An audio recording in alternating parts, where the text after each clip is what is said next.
Wherever you are.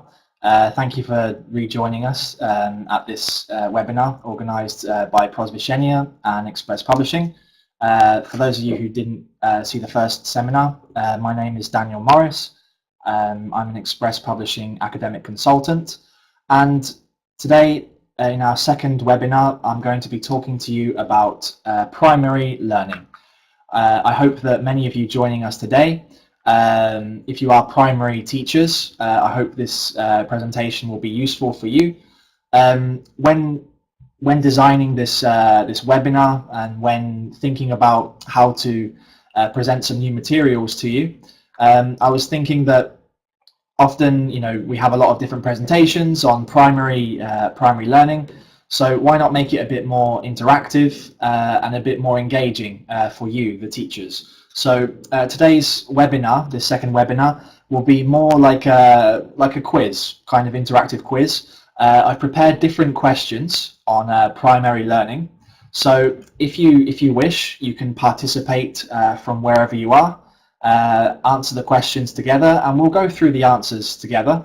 The main aim of this talk is to address primary learning issues that we have as teachers. So some of the main things that we need to consider as primary teachers, and also we'll be looking at specifically many of the methodologies that are used when teaching primary learners and why they are important and why they are necessary for us as teachers to help us develop our primary learners' English skills from even from the lowest levels. So let's begin.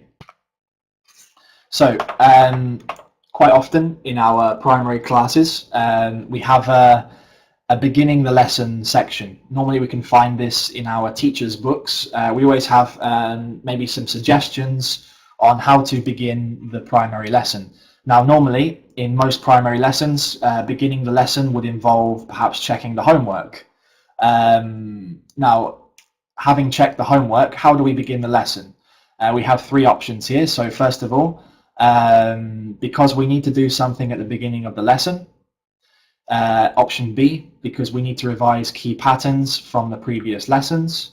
Or option C, because we need to wait for the students who are late to come. So if you're thinking about this where you are, we have some different options here. I think hopefully most of you by now would have chosen option B as the correct answer.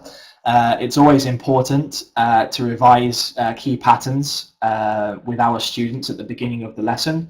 As you are, I'm sure you're aware, with primary students, it's always important to recap and revise different language, different grammar structures with our students as often as possible, as quite often our students don't have perhaps the memory skills to be able to remember everything they've been taught.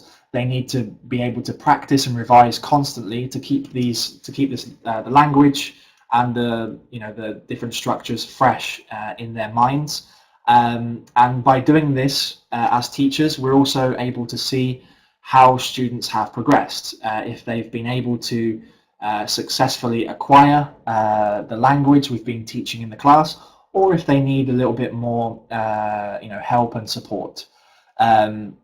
Of course, it's always good to do something at the beginning of the lesson, but as option A suggests, but the main aim for us as teachers is to be revising these different key patterns. So we can see here, this is taken from a teacher's book, from one of our Express Publishing titles. The teacher's book always suggests different activities to revise language. So here we have asking pupils to tell you 2 things they can do and 2 things they cannot do. So in the previous lesson, we would have studied can and can't, and in the next lesson, having gone over the homework, perhaps we can then have the students perhaps create some sentences or explain to the class what they can and can't do. So in this way, they're revising and recapping what we've studied in the previous class. Okay, so question 2. In the same way that we have beginning the lesson sections, why do we have ending the lesson sections? We have 3 options here. The first option, because we need to finish the lesson on a high note recapping key ideas. B, because there are always 5 minutes left and nothing to do. Hopefully in most classes this wouldn't be our normal situation. Hopefully we would, as teachers, we would have planned our lessons so that we don't have our students sitting around doing nothing at the end of the class. And C, because it's in the book, so we have to do it.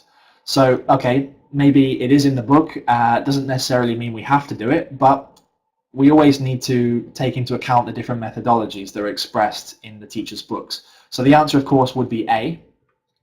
In the same way that we need to recap language at the beginning of a lesson, we should also always revise and recap language at the end of the lesson. Again, this helps us as teachers see the progress of our students throughout the class, enables the students to demonstrate to us, the teachers, what they've learned. And normally when we end the lesson in this way, we can perhaps focus on different games or different activities so that the lesson ends on a high note. We want our students to leave the class with a smile on their face, having hopefully learned the language we wanted them to learn in a fun and engaging way. So here we have an example of how to end the lesson. So here we have an activity to consolidate language at the end of the lesson. Ask pupils to close their eyes. Ask a student or pupil to describe one of his or her classmates. Then they open their eyes and check the pupil's description. Repeat with as many pupils as you think is necessary. So in this lesson, we would assume that we've been teaching different adjectives for describing people. So we can end the lesson with a fun game where students describe their classmates and perhaps the other students have to guess which classmates they are. We're revising vocabulary, but in the same way it's fun and engaging, and students will be able to leave the classroom with a smile on their face. Okay, our third question. Why do we have pictures in our books? So in many primary books, as I'm sure you've seen, we always have lots of bright colors, decorations, lots of different animations, cartoons, some realistic pictures as well. Why do we have so many pictures in our books? Is it because they're beautiful? Is it because we want our books to always be something nice to look at? Is it because they're useful for visual learners and they help us to present vocabulary through word-picture association? Or is it because we need to fill up white space in the book? Is it because we just need to fill up our books? So hopefully many of you will have picked answer B. Of course, we use lots of different pictures in our books to help our visual learners and help us present vocabulary through picture-word association. I'm sure you're all very aware of differentiated learning styles. We have different learners have different learning styles. For example, we have visual learners, they learn by seeing, auditory learners, they learn by hearing, or kinesthetic learners learn by doing. At primary levels, it's always important to have this visual element here, as vision is something that, according to a recent study that I actually came across while preparing this talk, of our 5 senses, vision actually traps all other senses. It's our strongest sense. And in this way, by presenting vocabulary through vision, through pictures, we allow the students to make the necessary connections between the words and what it means to them. So that's why we have lots of different vocabulary presented in different ways, either with animated cartoon pictures or with real life pictures. In both cases, the students are making connections between the new vocabulary and the examples given to them in a visual context. Okay, next question. Why do we have such small tasks? I'm sure in many of the course books that we use at primary levels, I'm sure you've seen before that we have in a lesson we'll have many different tasks. One lesson can have maybe 7 or 8 different tasks that are normally quite small. Why do we have such small tasks for our primary learners? Is it because they're easier to write? Is it because the attention span of the students is short and they need some variety? Or is it because simply they're easier to teach for us and it makes our jobs a bit easier? While hopefully, we would hope that perhaps C might help us, the answer in fact of course is B. because of our attention spans. Our primary learners, many of our primary learners, they're still developing many of their cognitive skills.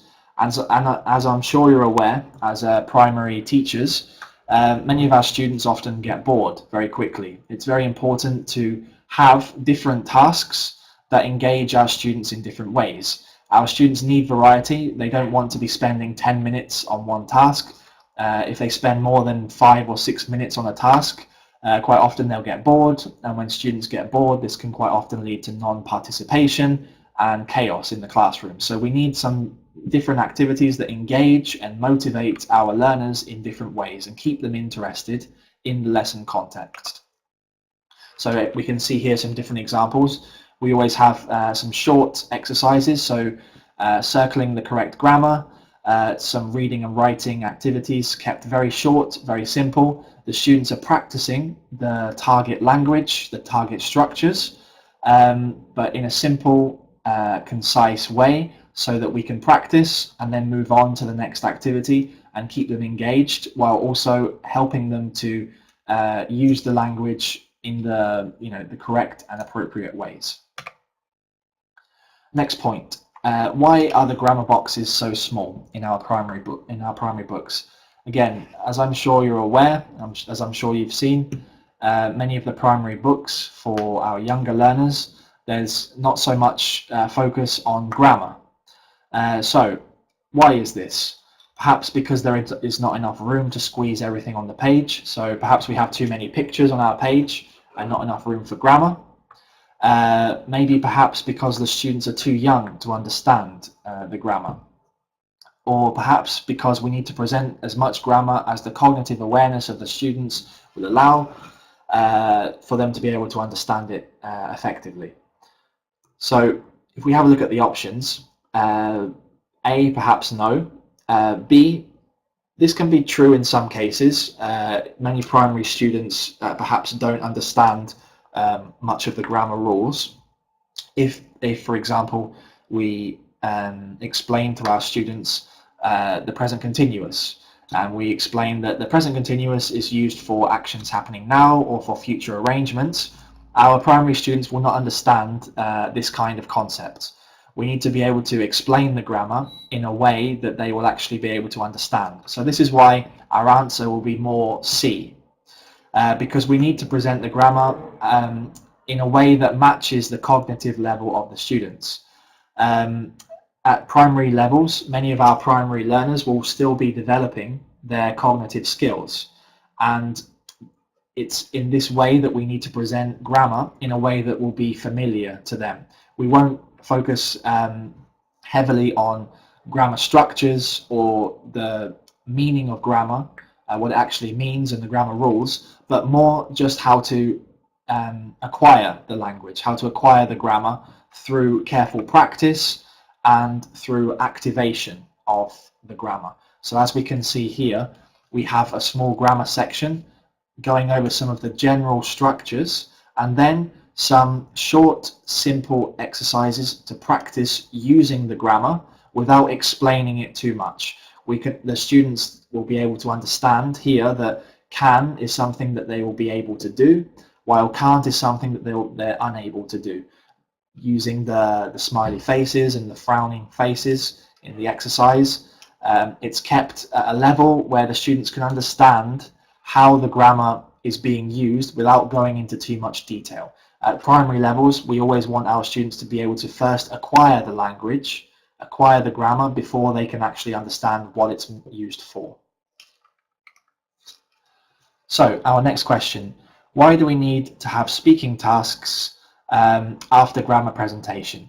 So we've presented our grammar, we've practiced a little bit in the previous slides. Why do we need to have a speaking task with our grammar always? So A, because we need to put the phenomena on a realistic basis for students to understand where to apply this knowledge. B, we don't need them, they're a waste of time and we can skip them if there is no time.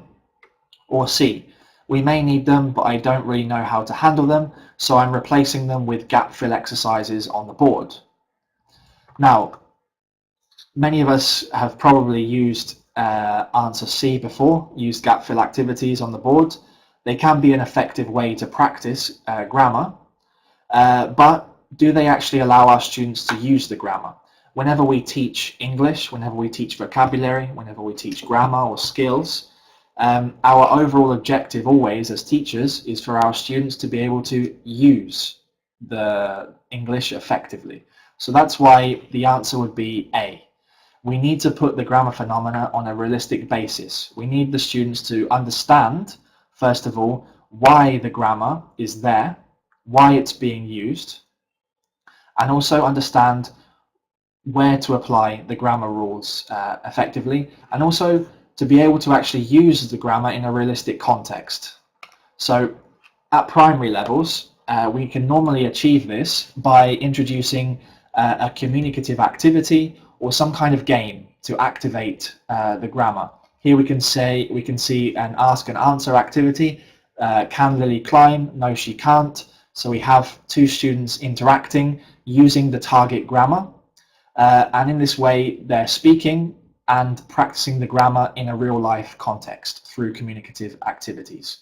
And on exercise 5 we have a game. A game can be a great way to activate grammar.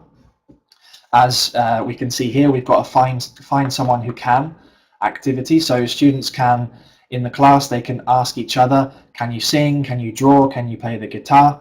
And they can, normally they could fill out perhaps like a short survey or something like that. This is something I've done before in my classes. Or they can just feed back to the rest of the class based on what their classmates can and can't do. The overall objective with the game, of course, is for it to be fun, for it to have the students being engaged and motivated, but the overall objective, of course, the students are practicing the grammar structures can and can't in a realistic and in a meaningful context. Next question. Why do we present the new vocabulary before the dialogue? So in many of our express publishing books, we have dialogues, we have stories that follow the main lesson. But before this, we always introduce our vocabulary first. Why is this exactly? Is it because at these levels we need to establish some vocabulary to understand, to enable understanding? Is it because the vocabulary is more important than the dialogue? Or is it because the book is designed this way, so I must follow it? Now again, as we talked about before with the grammar, it's always important to establish some kind of understanding.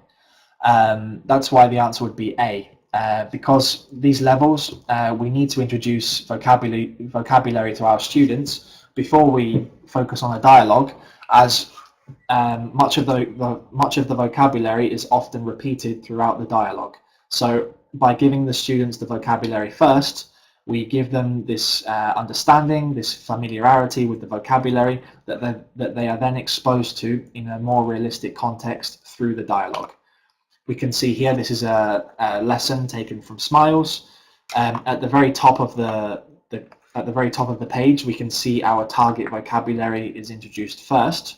So we have here the different parts of the body: head, hair, eyes, nose, mouth, and so on. And then the same vocabulary is, some of the same vocabulary is recycled and repeated through the dialogue. So by introducing the vocabulary first, we establish this understanding, and then students can follow the dialogue with a greater level of understanding of the vocabulary and can see it used in context in a story that can, motivate and engage them. Okay, next question. Why do we watch a video before we study a dialogue? So many of our, well, in fact, all of our primary books where we have dialogues, as we saw in the previous slide, always have a video that will accompany the dialogue, always have an animated video that brings the dialogue to life. Why do we do this? We have some more options here, so maybe it's because there's not enough time to do the video after the dialogue. In our classes we're always running out of time, so perhaps there's not enough time. Because it's a pity not to watch it. We have such amazing videos. Of course, yes, it's always a shame to not watch the videos. But I think the answer we're all looking for is C. because it helps students understand what happens in the dialogue in a lively way without the use of L1. Whenever we have a dialogue, it's always good for students to watch the video first, as it can help them to understand what is actually happening in the dialogue through the animated sequences of the dialogue. And also, this is done in a way where we, the teachers, don't have to necessarily explain the dialogue using our L1 language. The students, by watching the video, can gain a general understanding of what's going to happen throughout the dialogue. So they're exposed to the language without using their L1. They can quite easily follow the video that will provide some English exposure, and they'll be able to see what's going to happen in the rest of the dialogue. So that's why we always use our videos first. Always a good tool to use in the classroom, and it can, of course, it's very engaging, very motivating for students, and they love watching videos at these levels, so why not use them to our advantage? The next question, why do we do the comprehension questions before we analyze the dialogue? So whenever we have a dialogue, we always have, after our dialogue, we have some comprehension questions that can follow it.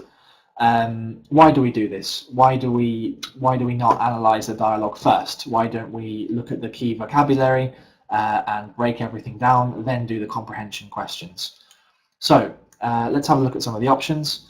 We don't. A, we don't. We must fully analyze and translate the dialogue before we do them. Now, this is something that a lot of teachers often tend to do. They always translate dialogues for their students in their L1. This can be, as we know, it's not a very effective tool, as I'm sure we're all aware that it's not always possible to directly translate from English into our L1 language. And if we do this, we run the risk of giving our students some bad habits when it comes to translating directly. Can affect them later on when they're studying, and it's not a very recommended tool to use. And of course, we're always trying to use English as much as we can in the classroom. We don't want to be translating every single word. B, we may or may not do this. It depends on how I feel on the day. So this may be okay. We've all had days where we feel like we don't want to do the activities, but this shouldn't really override our lesson objectives. So our answer we're looking for here would be C, of course. We do this because students should try to understand without assistance, thus practicing a real-life skill. If you imagine that in the future, many of our primary students will be doing exams. In an exam, will our students have the option to translate a text for them? Will they be able to use a dictionary in the test? Of course, they won't be able to do this. So by practicing these skills at a young level, by exposing students to the idea that we don't have to translate, we should try to first understand and try and understand as much as we can from context, we are exposing our young learners to essential skills that perhaps they can use in later life. In exams, no one's going to tell them the answer in later life, so this is a good skill for them to use. So this is why we should always do the comprehension questions first, allow the students to use their own knowledge, try and understand as much as they can from context, and this helps them build some essential skills. Next question, why don't we translate the dialogue? So we talked a little bit before in the previous question about some of the disadvantages of translation in dialogues, and we talked about actually, because we create wrong and unrealistic student habits. This can be something that can affect students quite a lot. Before I joined Express Publishing, I worked in Spain for several years as a teacher, and I came across a lot of students that would quite often try and translate directly from Spanish to English, and quite simply it didn't work. And whenever they came to writing or speaking activities, they'd get a lot of their phrases wrong or incorrect, and it'd be quite difficult to understand them at times. So we don't want to create these unrealistic student habits. Translation is a useful tool, of course, and it's something that can be studied at higher levels in universities, for example. But we should always, especially at primary levels, we should try to avoid translation as much as possible, and allow students to gain understanding from context and involve some different ways to present vocabulary without having to translate it. We talked earlier about visual presentation of vocabulary. This can be one way to avoid having to translate in the classroom. So this is why we don't really tend to translate dialogue so much. Our next question: why do students act out dialogues? So whenever we have a dialogue in our classroom, whenever we have an activity or a dialogue, quite often we will have a role play activity that follows it, or some kind of act out activity. Why do we have these in our classes? Is it because it's a funny activity and our students want to be actors? Is it because it's a good chance for me to rest my voice? I'm sure as teachers we've all been in this situation where we would like to stop talking for 5 minutes and just have a bit of a rest. Or is it because it improves intonation and pronunciation and reading skills? Now, whereas A and B could be half answers, perhaps half correct, our real answer would be C, of course. By acting out dialogues, our students can practice reading aloud, and by doing this they can improve their intonation and pronunciation and reading skills for the topic vocabulary, and it allows us as teachers to see how our students are able to express themselves in English. While our students act out these different dialogues, it's always a good opportunity for us to walk around our classrooms and monitor our students to see if they are able to pronounce the words correctly, and if they have any problems with different words that we can go back to later, and perhaps we can do some drilling activities to practice the correct pronunciation. So it's a good way for students to practice, and also a good way for us as teachers to monitor their progress and identify potential problems. Next question: why do we listen, watch, read and write sometimes within the same task? So quite often in primary levels we'll see a lot of different tasks that involve many different skills within one task. So we'll have, as it says in the question, we'll have listening, reading, writing within the same exercise. Why do we have these different approaches within one exercise? Well, if we look at some of the answers, because of differentiated instruction, because we don't want to feel bored, because the book was designed that way. So we have some different answers. Some are a bit off the mark, some are a bit closer. Answer B, if we look at answer B, we don't want the students to feel bored. This can be a half answer. As we mentioned before, we always want to keep some variety in our primary classroom. We always want our students to be motivated and engaged. So by giving them different exercises, by giving them different tasks, we keep them motivated and we keep them, using different skills. But this isn't the main reason. Our main reason would be, of course, because of differentiated instruction. As I mentioned before in the previous slides, of course, as teachers, in your classrooms, you know your students better than anyone, and you know that your students who learn best by reading, or you know your students who learn best by seeing or doing or listening.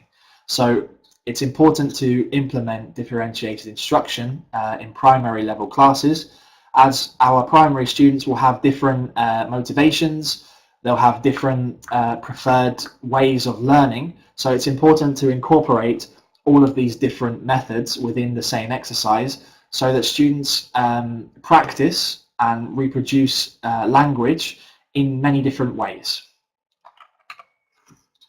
So we can see here some examples of differentiated instruction.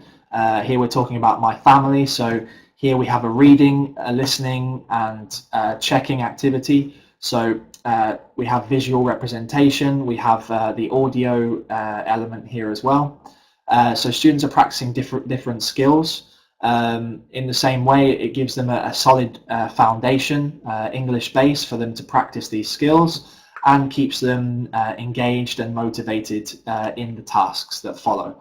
As we can see at the end of the class, we have our writing activity where the students use all of the skills to do a writing. So we have within this lesson, we have the incorporation of visual, audio, and kinesthetic through writing. So we have this incorporation of all different learning styles. Next question. If we have IWB software, why do we need flashcards? So in many of our Express Publishing titles for primary, they include interactive whiteboard software, which can allow us to bring the book to life. It has many different interactive activities. It has different methods of presenting vocabulary through different videos or games. It also has the animated videos and audios that help us to achieve this. So why do we even need flashcards? Well, if we have a look at some of the options, A, B, and C. So we have some different options here. The correct option would be B, because through the flashcards allow us as teachers to add an extra element to our classroom, to incorporate different games and different activities to practice new words within our classroom. Something different to the IWB. It just gives us as teachers an extra resource, an extra element to implement within our classroom. And in our teachers' books, we quite often have within the teachers' books suggested activities for presenting vocabulary using flashcards. So we can see here we've got different flashcards for furniture or parts of the house, and our teacher's book gives us some suggestions for different games that we can play. So here it says pupils' books closed, put up the flashcards one at a time and say the corresponding words. The pupils repeat, point to each of them. The rest of the class will ask for verification and things like this. So this is how to present vocabulary.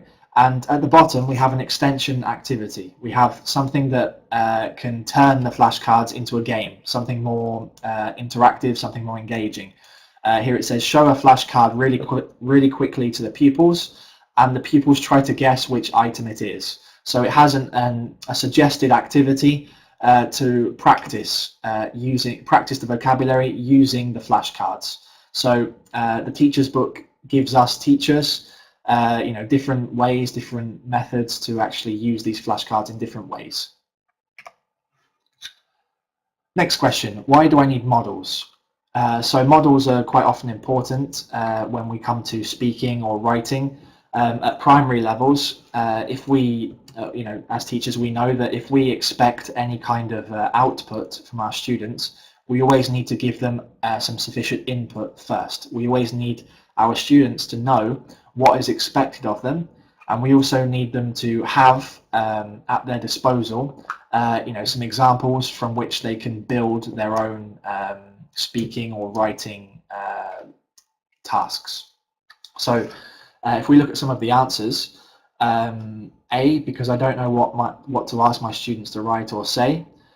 B, because the parents won't know what to do at home. This can be quite often true. How many times do you have students go home and they ask their parents to help them with the homework because they haven't understood what is expected of them? So that's why the answer would be C, because models are essentially a safety net for our students, so to produce material on their own. By having, before we have a speaking activity, by showing a conversation and analysing the conversation together, extracting useful language and presenting a model, we give students a template or a scaffold from which they can build their own materials. They can use these materials effectively to create their own conversations using the language that has been presented throughout the class, and it gives them this safety net, this support to be able to produce language on their own. And it's very important to remember this at primary levels especially. We need this input first before we expect our students to produce the language. So we can see here when we come to a writing activity in the interactive whiteboard software and in the pupils' books, we always have some form of a model. So here we're on a farm and we're talking to our friends and we're going to write about it. So we have some useful language at the bottom of the model. So and then we also have a template or a model that we can go through with our students that our students can later use to write their own letter. So this is why models are important at primary levels as a support, and also as as an example, so students can produce language on their own. Why do I need colouring and craft work activities? So many Express Publishing titles include quite often a colouring or craft work activities where students use their hands to make something. At primary levels, our young learners, as we know as teachers, they love to create things, they like using their hands, they're quite tactile learners. So why not incorporate this in our lessons? This is really the primary reason why we use them. So our answer would be C for this answer, for this question, because during these tasks, students can relax and give output through a stress-free environment. A colouring or a craft work activity at primary level is a form of production. So by creating something or doing a colouring activity, students are in a way practicing and producing target language or target vocabulary, whatever has been studied, in a stress-free environment in a way that is engaging and motivating for them. We can see here, for example, we have one exercise, so we have colour, point and say. So we can see on the surface it looks like a colouring activity. Students are colouring the different parts of furniture, but at the same time we can also use this activity to revise the different parts of different furniture. We have here the bed, the chair, TV, so students can revise key vocabulary. We can also see here we have colours and numbers. So students will be following the different numbers and different colours. So within one activity, students are revising furniture, they're revising numbers, and they're also revising colours through this colouring activity. So this can be something that can be used quite effectively with them. At the same time, a craftwork activity, students build their own bedroom using plasticine, can be very engaging and motivating, and at the same time we're covering some of the key vocabulary in a meaningful way for them. For students, something meaningful is creating something. So why not use this to recap and revise specific vocabulary from the lesson. Next slide. Why do I need a CLIL section? CLIL, as I'm sure you're aware, so content and language integrated learning. This is studying English using subjects from across the curriculum. So for example, studying English through science or studying English through maths. So in our classrooms, of course we'll have students that perhaps are not very interested in English. So through CLIL, this can help us to find perhaps subjects that are more interesting to them. We may have students that are more interested in science or maths than English. So why not use these subjects as a way to study English at the same time? This is why we'd have for this question answer A. Students are more interested in different subjects, and it's a way for them to learn better, perhaps. We can see here some different examples. We have a CLIL lesson on maths, and we're counting the legs on different animals. So students are they're counting, they're practicing numbers, but at the same time we have the English element, which is looking at the different vocabulary for animals, and then at the bottom of the page we have some addition activities. We're adding the legs together. So students here are effectively studying a maths lesson in English, which can be quite motivating for them. They can also see or be exposed to the idea that English can be useful outside of the classroom. English isn't something that can just be developed in a classroom. It has uses outside of the English classroom in maths, in science, in technology. And it's something that even at primary levels we can help establish. Okay, next question. Why do we have pair work or group work? So why do we have activities that involve pairs or groups? So first of all, let's have a look at some of the options, because it's fun to be able to gossip a little bit during the lesson. Hopefully this isn't the correct answer. We always try to avoid gossip in our classrooms. We want our students, of course, to be focused on the target language and what we've been teaching. B, because they give me the chance to sit down and relax a bit while the students are preparing them. Again, this is something that while our students are preparing these pair work or group work activities, this could be an opportunity for the teacher to walk around the class and monitor the students. So we probably discard this activity. C, because collaborative learning is part of the 21st century skills. This would be our answer. Through pair work and group work activities, students will be learning to collaborate with one another, learning to work together to be able to communicate effectively in pairs. This is one of our 21st century skills that are quite well sought after in today's world. Through collaboration, students also are exposed to the idea that when you learn a foreign language, it's not necessarily something that can be done individually. Learning a foreign language can be done in groups. You can learn from your peers and you can learn from your classmates at the same time.